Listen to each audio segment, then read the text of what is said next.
Bianco, rosa, giallo, rosso. In questo periodo dell'anno il Parco Giardino Sigurtà di Valeggio sul Mincio, in provincia di Verona, si presenta come un vero e proprio tripudio di colori festosi. Il merito è tutto della splendida fioritura dei tulipani.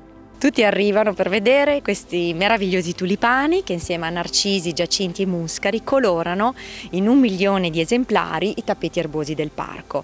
Per noi è un grande orgoglio, una grande soddisfazione perché rappresenta la fioritura più importante di tulipani in Italia e la seconda a livello europeo. Quest'anno abbiamo oltre 300 varietà di tulipani, quindi coloratissimi e che invitano ad ammirarli e a fotografarli chiaramente, e tra l'altro abbiamo ridisegnato tutte le aiuole e sono stati introdotti bulbi provenienti non solo dall'Olanda ma anche dalla Turchia, quindi è la novità di Tulipanomania 2015. La Tulipanomania inaugura la stagione 2015 delle fioriture del parco. A maggio sono attese 30.000 rose, poi sarà la volta di dahlie, ninfei, fior di loto e piante annuali. E proprio le fioriture sono il tema del progetto a cui hanno partecipato una quarantina di allievi dell'Accademia di Belle Arti di Brescia Santa Giulia, chiamati a realizzare un poster dedicato al parco.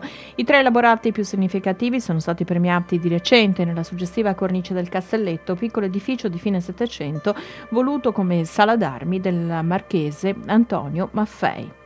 In particolare c'è questa ragazza che ha voluto fare questa figura femminile e maschile, neutra allo stesso tempo, con questi capelli che sono adornati di bellissimi fiori, ma allo stesso tempo anche questo ragazzo ha dato il movimento alla natura, quasi cogliendo lo spirito del vento che a un certo punto sa e fa muovere i petali e facendoli danzare, donando a qualcosa che sembra immobile mobilità.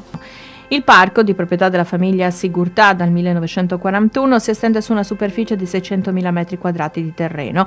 A prendersi cura quotidianamente di questo tesoro verde, amato da visitatori di tutte le età, c'è uno staff di 20 giardinieri. Arrivano tantissime famiglie con bambini, perché è un posto, appunto, un luogo che si presta al relax, soprattutto in famiglia, ma anche coppie, perché comunque è un luogo romantico, tra l'altro qui si possono festeggiare matrimoni, e anche chi vuole regalarsi una giornata nel completo relax e nel verde.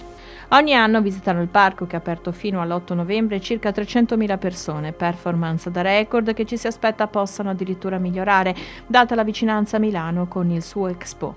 In estate massiccio l'afflusso anche di turisti stranieri che soggiornano nelle località del vicinissimo Lago di Garda.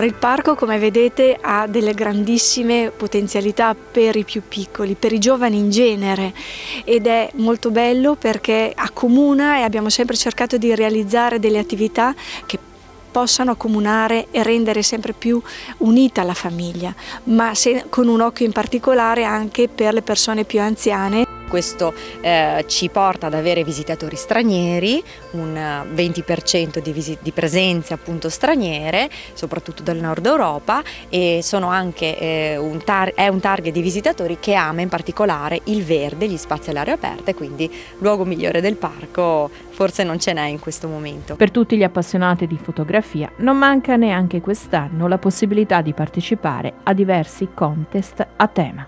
Contiamo tantissimo sui social anche per raggiungere i giovani, che diciamo sono un target che ci sta particolarmente a cuore. Abbiamo un contest fotografico, Tulipanomania, è la sua 3ª edizione ed è nato quasi dall'esigenza che avevamo nell'andare incontro ai giovani che ci mandavano tantissime foto spontaneamente, quindi abbiamo raggiunto già dei numeri incredibili e ce ne sarà un altro, il contest d'autunno, per sottolineare i colori che l'autunno ci regala anche in termini di fioriture, non solo di foliage.